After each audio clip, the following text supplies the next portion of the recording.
Hey everybody, Brian Von VA here. Let me ask y'all a question. What's the most effed up thing that your party has ever done? Leave it down in the comments below and don't skip on the details because your boy, your favorite narrator, wants to know the nitty-gritty. We encountered a strange, corrupted fey creature in a forest.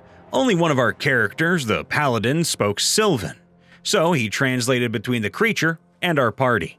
The creature was trying to give me a concoction that would apparently fix some sort of curse that I had. Well, we didn't trust him about the concoction, but for the most part he was probably not going to kill us. Well, regardless, we debated whether we should just kill him before he did anything to us. All we had to do was make the call, and he'd be easily overpowered by us. Now, we're not murder hobos, I promise. Yeah, Dylan, you're sounding like one. We're all unsure and didn't want to seem like psychopaths by just saying, I want to kill it. To decide anonymously, we all closed our eyes and our paladin asked the creature to tell him how many hands he saw us hold up. We did this literally, so our DM got us to close our eyes, hold up our hands, and told us the number of hands.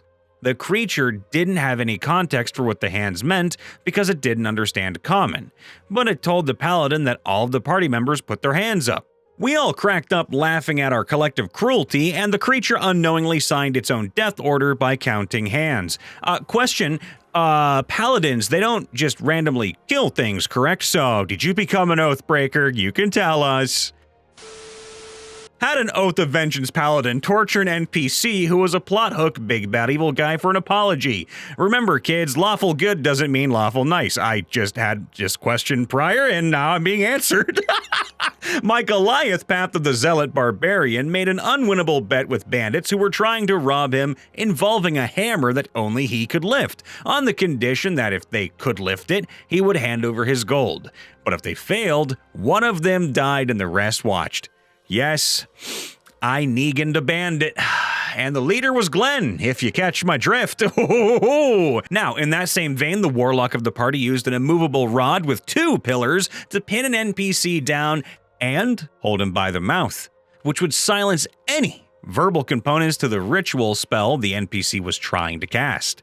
Something about creating a gateway to the 9 hells to allow Asmodeus through, I don't know. Well, it didn't work because he was essentially gagged and pinned down. The same warlock used his blade, Hexblade, to Eldritch smite off the arms of the demon who was trying to create the portal, preventing somatic components as well. Now, this was not evil, per se, it's definitely dark, seeing as he left his immovable rod behind, still in the mouth of the now restrained, armless demon with no chance of escape.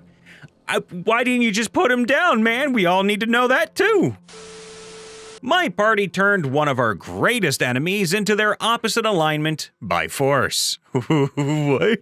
So we had a nemesis villain who kept popping up, a succubus or half-succubus horny bard, which probably made it worse, not gonna lie, but we were playing through the modules and got one with a convert spell, which flips an alignment and forces mobs to ally with you for a set amount of time. In this case, we were epic characters and decided we would use every role-influencing buff that we had to ensure that she failed that DC no matter what.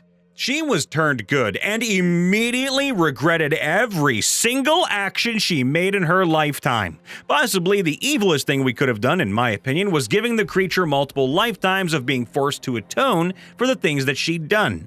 Sending a church to hell, manipulating and deceiving people to their deaths, and soul extraction. Oh, and she was trying to enslave entire planes to her will through less than savory means. You know, things like that. Yeah, it wasn't pretty. It was almost the equivalent of trying to watch Hitler do community service for eternity, but actually have the moral fiber to feel what he did. Probably should have just outright killed her. No, you just ghost-rided her, man. I just hope you understand. You ghost-rided that poor succubus. I finally have something to add here. Oh, goody. Although I should preface that it wasn't the party so much as they allowed me to do this. I managed to construct a Kenku rogue recently and use it. The backstory is important because he was raised by an inquisitor and executioner that was supposed to kill him. Instead, he took a shine to the little creature that couldn't beg for its life or give information since it didn't know the words to do those things.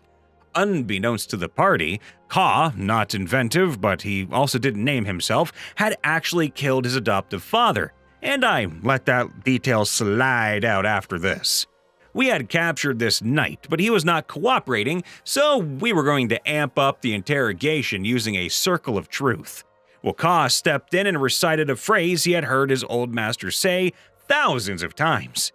"Let me show you how it's done, little one, Ka!" Ka rolls out a small pouch that contains his tools, and they are in immaculate condition. It should be noted that everything else on Ka was dirty or somehow worn. Ka looks at the knight and drops his act for the first time, saying the things he picked from his master and the victims over the years. I offer them in rough order. "It's okay if you want to scream. I won't mind. This will only hurt for a moment. Then the pain will grow more every second. Drag the blade slowly now. Make sure he feels it. Shallow little cuts to start. Don't let him pass out.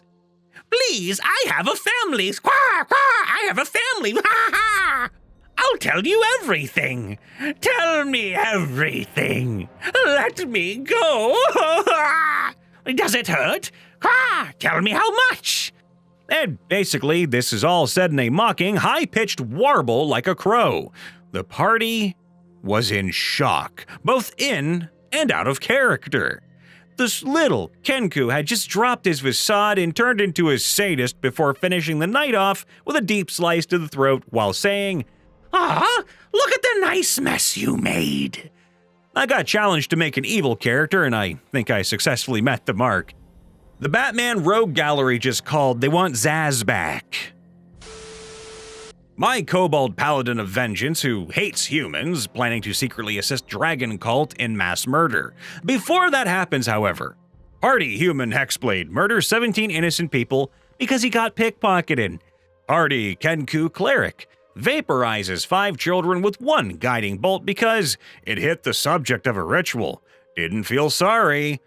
Party Kobold Barbarian. Well, they helped free a red dragon from servitude, resulting in the town we got our most recent job from being vaporized and losing most of our reward. Priorities, people. At the very least, the barbarian felt sorry about it. "I didn't get my reward." The barbarian has also destroyed an anti-demon crystal, resulting in the potential cure to vampirism being lost, stood by because their player had to answer the door during said slaughter of 17 people, randomly tossed a diamond on the floor of a jewelry shop and smacked it with their mace to test if it was real. It was and survived. Well, we got kicked out at the same time, though. Their player feels bad about how poorly their actions are going, but man, they have had some bad luck. The rogue in my party burned a child's corpse. Wow, just coming right out of the gate with that one. Their excuse was, "They had an awesome cape, and I really wanted it." In the end, they didn't get the cape because they got possessed by the child, and of course, fire burns. My party of 3 was going to enter an arena battle, but we needed 4 fighters to compete. We decided to go to the roughest tavern in town and start a bar fight. The idea that, the last one standing was going to be our 4th member because obviously they were the strongest. Well, unfortunately, we also decided to join in the fight and beat everyone else, and the last man standing was the wimpiest man in the tavern, who spent the whole fight hiding under a table. Smart man. It was time for the battle, and we didn't have time to look again, so we took him along and tried to give him a crash course on how to fight. Well, the first round, he was decapitated by the opposing team. The fight went on, and we won, killing all but one of their guys. The last person we paralyzed from the neck down and finished him off by holding the severed head of our comrade over his mouth, drowning him in the blood until he was dead. Even the audience went quiet. I still think about that to this day. Why are you thinking about this to this day? No, you're bad. That was very bad. What did Joe do to you? Joe Schmo, sitting under the table, had nothing to do all day. Saying, "I was buying flowers. He's probably an old man too." We used the female rogue and bard as offerings to a high-level group of bandits we were supposed to avoid because it was a guaranteed death. Our cleric was a lizard man who believed that devouring the flesh of the dead would free the souls of the sin that consumed them. So the bard and rogue brought human meat prepared to look like beef to them, along with themselves. Bandits ended up dying due to Kuru. Oh, God, that's terrible. Got a magic orb that made me feel happy when I did evil. We were playing in an evil campaign. I was a goblin alchemist. Got my fighter and barbarian to grab a priest by the arms and legs while I cut his stomach all the way open and then healed it immediately. Questioned him about the orb. He didn't know anything, so we pulled him in half. I rolled the orb around in the viscera to see if it would drink the blood. It made me feel happy, but nothing other than that. TLDR, we pulled a priest in half out of curiosity. It's like a really messed up version of Bone Tomahawk. Don't watch Bone Tomahawk if you're squeamish, by the way.